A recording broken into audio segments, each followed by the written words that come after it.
British advanced pain clinic, నొప్పి మాయం, surgery దూరం. For appointments 9155556563. అందరికీ నమస్కారం. నేను స్వరూప. వారిద్దరికి 25 ఏళ్ల అనుబంధం ఉంది. ఆయన మాజీ ఎమ్మెల్సీ, తెలంగాణ భవన్ ఇన్ఛార్జిగా, అలాగే టిఆర్ఎస్ పార్టీ ప్రధాన కార్యదర్శిగా సుదీర్ఘకాలం పనిచేశారు. 85 ఏళ్ల వయసులో మాదిరెడ్డి శ్రీనివాసరెడ్డి గారు అమెరికాలో తన పిల్లల దగ్గర ఉండడానికి శాశ్వతంగా వెళ్లిపోతుండటంతో మాజీ ముఖ్యమంత్రి కేసీఆర్ గారు ఎర్రవల్లిలోని ఫామ్ హౌస్ కి పిలిపించి ఆయనతో ఎంతోసేపు ముచ్చటించారు. అలాగే ఆ ఉద్యమ కాలం నాటి విషయాలను గుర్తు చేసుకున్నారు, ఆత్మీయ వీడ్కోలు పలికారు. ప్రస్తుతం ఆయన నాతో పాటు ఉన్నారు. సార్ తో మాట్లాడదాం. సార్ నమస్తే. నమస్కారం అండి. మీరు 2 రోజుల క్రితం ఫామ్ హౌస్ కి వెళ్లారు, కేసీఆర్ గారిని కలిశారు. ఆయన మిమ్మల్ని ఎంతో గొప్పగా స్వాగతించారు, ఎంతో ఆత్మీయ వీడ్కోలు పలికారు. ఎందుకు వెళ్లాల్సి వచ్చింది? సార్ ఏమన్నారు? ఆ రోజు మీరిద్దరి మధ్య జరిగిన సంభాషణ ఏంటి? ఒక వారం రోజుల కిందట కేసీఆర్ గారి దగ్గరికి పోయి నేను మొత్తం ఫ్యామిలీ మెంబర్స్, మా మిస్సెస్, డాటర్, సన్ అందరం కలిసిపోయాను. నేను ఈ ఏజ్లో మేము ఇద్దరం ఉండలేకపోతున్నాము, అమెరికాకు పోవాలనే ఉద్దేశంలో, తీసుకుపోవాలనే ఉద్దేశంలో పిల్లలు వచ్చిండ్రు, మేము ఇలా కలిసిపోదామని వచ్చింది అని చెప్పిన. ఇప్పుడు ఒక వారం రోజుల కిందట అయితే అన్నాడు, ఒక గంటన్నర కూర్చుని పెట్టిండు, భోజనం పెట్టిండు. ఇంకా జనరల్గా పాత విషయాలన్నీ జ్ఞాపకం చేసుకున్నాక తిని ఇంకా బయలుదేరి వచ్చేసినాక సడన్గా ఒక 2 days తర్వాత సీనన్న అంటే నన్ను సీనన్న అంటాడు. ఎందుకంటే సార్ కంటే నేను 15 ఏళ్ళు పెద్ద రఫ్గా. సీనన్న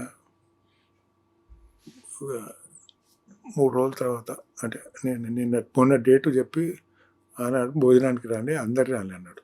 ఎందుకంటే ఈ పిల్లలు పోయేది రేపు నా కొడుకు పోతున్నాడు. ఒక 5-6 రోజుల తర్వాత డాక్టర్తో మేమంతా కలిసిపోతున్నాం. అది తెలుసు కాబట్టి సీనన్న మీరు పిల్లలతో రాయండి భోజనానికి అన్నాడు. నాకు అర్థం కాలేదు, 3 రోజుల కిందనే భోజనం చేసినాం కదా, మళ్ళీ ఎందుకు రమ్మంటున్నాడు. సరే, పార్టీ 25 ఏళ్ళు పనిచేసిన ఆయన ఏంది, ఆయన స్టైల్ ఏంది, ఆలోచన ఏంది అనేది మనకు కొంచెం రఫ్గా ఉంది.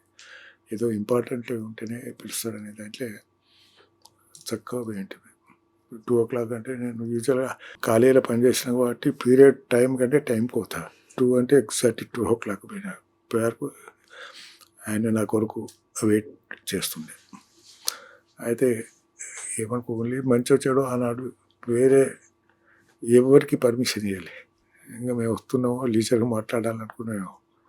జనరల్గా ఫామ్లో కూడా చాలామంది పోతూ ఉంటారు, కలుస్తూ ఉంటారు. మేము వరకు మంచిగా సారు లీజర్ కూర్చున్నాడు. మేము 12 గంటలకు పైన పోగానే వచ్చి కూర్చున్నాడు. ఇంకా అదొకటి మాట్లాడుండే. తర్వాత ఇంకా 2 o'clock భోజనం చేసినాక నియర్లీ 3 అయినట్టున్నదిలే. 3:30 అంటే ఫామ్ నుంచి ఇంటికి రావాలంటేనే 1 hour 45 minutes పడుతుంది. కాబట్టి 3:30 ఆ ప్రాంతంలో వదిలిపెట్టి ఇంకా అప్పటి వరకు ఆయన అడిగిన క్వశ్చన్స్ అన్నిటికీ మనం ఆన్సర్ చేస్తాం అన్నట్టు. కేసీఆర్ గారిని చూడగానే ఎవరికైనా పెద్ద పులి అనిపిస్తారు కదా, మీకేమనిపిస్తుంది కేసీఆర్ గారిని? నాకేం లేదు, ఆయన చూస్తే ఒక ఫ్యామిలీ మెంబర్ చూసినట్టు అవుతుంది. నేను చాలా క్యాజువల్గా పోతాను ఆయన దగ్గరికి. ఏదన్నా ఉంటే ఇమీడియట్గా చెప్తా, ఇదే ఇష్యూ అని. లేకుంటే కూర్చుంటా. నువ్వు ఎందుకు వచ్చినావు అని కూడా ఆయన అడిగాడు. ఏదన్నా ఇష్యూ ఉంటే మాట్లాడతా, లేకుంటే వచ్చేస్తా అంతే. కేసీఆర్ గారు మొన్న మీరు భోజనానికి వెళ్ళినప్పుడు, మీకు ఆత్మీయ వీడ్కోలు ఇస్తున్నప్పుడు మీకు ఒక బంగారు చైన్, లాకెట్ ఇచ్చారు కదా, ఒకసారి చూపిస్తారా? ఎందుకంటే ఆయన మీకు ఎన్నో కానుకలు ఇచ్చి ఉండొచ్చు, కానీ ఇంకా వెళ్ళేటప్పుడు నా గుర్తుగా ఎప్పుడు నీ మీదే ఉండాలి, నీ ఒంటి మీద ఉండాలి అన్నట్టుగా ఆయన మీకు ఇచ్చి ఉంటారు కదా. ఓ కేసీఆర్ అని రాశారా? With love KCR. అయ్యో, ఎంత ప్రేమ నిజంగా మీరంటే. మీరు ఇక్కడి నుంచి వెళ్ళిపోతున్నారు, మీ శేష జీవితాన్ని మీ పిల్లలతో గడపాలి అనుకుంటున్నారని తెలిసి ఆయన ఎంత ఇష్టంగా డిజైన్ సెలెక్ట్ చేసి ఉంటారు కదా, ఆ చైన్ గానీ ఆ లాకెట్. అందుకనే తీసి పెడుతున్నా, విత్ లవ్ కేసీఆర్. ఎప్పటికీ మీకు గుర్తుంటుంది కేసీఆర్ గారు. కేసీఆర్ అనగానే మీకు ఏం గుర్తొస్తుంది చెప్పండి? నాకు ఆయనతోని ఎమోషనల్ ఇష్యూ ఆయనతో డిస్కస్ చేసింది. రొటీన్ ఇష్యూస్ ఎమోషన్ కూడా రొటీన్గా మాట్లాడేది కాబట్టి నాకు ఏమనిపించేది, కానీ నాకు పాత జ్ఞాపకాలన్నీ వస్తూ ఉంటుంది. నాకు కొంచెం హ్యాపీ అనిపిస్తుంది. నిజంగా చెప్తే ఒక విధంగా నేను అదృష్టవంతునే అనిపిస్తుంది. నెంబర్ 1 ఉద్యమంలో పార్టిసిపేట్ చేసుకోగాక తెలంగాణ ఉద్యమంలో మెంబర్ అయ్యి తెలంగాణ సాధించడానికి నేను కూడా ఒక దాని ఏమంటే ఒక మెంబర్గా ఉండడం జరిగింది. రెండోది ఇంకా దానికి ఇంకా నాకు అంతకంటే సాటిస్ఫాక్షన్ అయింది అది అన్నట్టు. అందుకని నాకు తెలంగాణ రాష్ట్ర సాధకులు కేసీఆర్ గారు అయితే ఆయన రాష్ట్రాన్ని ఎంత కష్టపడి సాధించారో మనకి తెలిసిందే. ప్రాణాలను పణంగా పెట్టి ఆయన రాష్ట్రాన్ని తీసుకొచ్చారు మనందరి కోసం. అయితే ఆ దీక్ష దివస్ గురించి మనం ఖచ్చితంగా మాట్లాడుకోవాలి. 2009 నవంబర్ 29 నుంచి డిసెంబర్ 9వ తారీఖు వరకు 11 రోజుల పాటు ఆయన ఆమరణ నిరాహార దీక్ష చేశారు. కేసీఆర్ సచ్చుడో తెలంగాణ వచ్చుడో. ఆయన ఎంత కష్టపడి ఆయన స్టాండ్ మీద నిలబడి ప్రాణాలని పణంగా పెట్టి తీసుకొచ్చిన తెలంగాణ ఇది.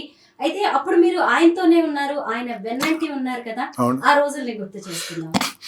ఇంకా కేసీఆర్ గారు డిసిషన్ తీసుకుంటే ఇంకా దాన్ని చేంజ్ చేసే ముచ్చటే లేదు. ఎవరైనా చెప్పినా కూడా గొడవ చెప్పినట్టే తప్ప ఆయన ఏదో ఇంటడు చేస్తాడని కాదు. చాలామంది పోయి చెప్పేది ఎందుకే ఇంత కష్టపడి ఇంత చేయాల్సి వస్తుంది. ఇప్పుడు వాడు అంటే మా అబ్బాయి ఎందుకంటే వాడు చేయలేదనుకో అసలే బక్కపాను. 11-12 రోజులు కూడా నేను సర్వైవ్ అవుతాడు అనుకోలే. కానీ ఇక నేను ఎవరిపైనా ఎంబడిపోయేది ఎందుకే అసలు బక్కపాను. అంటే ఎప్పుడైనా తెచ్చుకోవచ్చు కదా, నువ్వు కొంచెం తొందరపడ్డవి, కొంచెం చూడు, డిసిషన్ చేంజ్ చేసుకుంటే బెటర్ అని అప్పుడున్న పెద్ద లీడర్స్ ఎవరున్నా అందరు పోయి అడిగిండ్రు. అడిగితే నో అన్నాడు. నేను కూడా ఆ 11 రోజులు ఏదైతే నాకు 9 రోజుల తర్వాత నాకు కూడా ఆశ జాలింది. బహుశా కేసీఆర్ బతకకపోవచ్చు, ఎందుకంటే బక్కపానం కదా.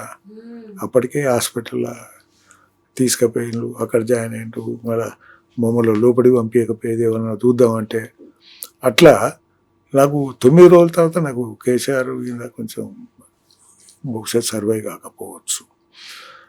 బట్ ఆ పరిస్థితి మరి ఉన్న ఆంధ్ర గవర్నమెంట్ ఏమనుకున్నదో, ఈయనకేమన్నా అయితే ఇంకా ఉద్యమం విజృంభిస్తుందో అనే ఉద్దేశం వచ్చిందో ఏమో. సరే ఇంకా ఆయన దగ్గరకు వచ్చి మేము కన్సిడర్ చేస్తాం చూస్తామని పిలిచి విరమింపజేసిండు. కానీ అప్పుడైతే నాకు కేసీఆర్ అసలే బక్కపానం 10-11 రోజులు ఏం తినలేదంటే నాకు బహుశా సర్వైవ్ కావడాలని అనుకున్నాను నేను. కానీ ఆ లాస్ట్ మూమెంట్లో తీసుకొచ్చిండు. ఒక 4-5 రోజులు దాన్ని ఏమిటో నిమ్స్ హాస్పిటల్ కూర్చున్నాక మళ్ళా ఇంటికి వచ్చే పరిస్థితి వచ్చింది అన్నట్టు. అట్లా కొంచెం టెన్షన్ బాగుండే. కానీ అన్నయ్య అనుకుంటా అది చాలా పెద్ద టర్నింగ్ పాయింట్ తెలంగాణకు. ఆయన విడ్డా చేసేటప్పుడు కూడా మేము తెలంగాణ గురించి ఆలోచిస్తాము, కన్సిడర్ చేస్తాం అనే లెవెల్కి వచ్చింది. కాబట్టి కొంచెం డెఫినెట్గా కొంచెం ఆశ కలుగుతుంది కదా, అంటే వాళ్ళు కూడా ఈల్డ్ అవుతున్నారు అనే దాంట్లో వచ్చింది అన్నట్టు. అయితే కేసీఆర్ గారు అదొకటే కాక కేసీఆర్ గారు ఢిల్లీకి పోయి ఆయన కలవని అపోజిషన్ పార్టీ లేదు, అందరినీ కలిసేది. తెలంగాణ అవసరం ఏంది, సపరేట్ తెలంగాణ. ఇప్పుడు ఉన్నందుకు నష్టమే వస్తుంది. వచ్చే అడ్వాంటేజ్ అంటే ఆడ ఒక 5-6 నెలలు హైదరాబాద్ రాకుండా అక్కడ కూర్చుంటే బహుశా నేషనల్ పార్టీస్ చిన్నది పెద్దది అనేది లేకుండా అందరు పోయి కలిసి వాళ్ళందరినీ కన్విన్స్ చేసే ప్రయత్నం చేసిండు. కన్విన్స్ అయిన్లు. ఇంకా బహుశా అప్పటికే ఇక్కడ ఉన్న గవర్నమెంట్ వెరీ అనేది చేసినట్టున్నది. ఇంకా లాభం లేదు, తెలంగాణ ఇస్తేనే బెటరు, లేకపోతే ఇంకో తిరిగి పోతుంది అనే దాంట్లో అది తెలంగాణ వచ్చింది. అది ఆయన ఆ indefinite fasting it is turning point. కానీ మాకైతే ఆశ లేకుండే ఆయన సర్వే అవుతాడు, ఎందుకంటే బక్కపాను మాకు టెన్షన్ ఉండే. కానీ మంచి వచ్చాడు, ఒక మొండి డిసిషన్ తీసుకున్నాడు కాబట్టి అది తెలంగాణ కలిసి వచ్చింది. Thank you so much sir.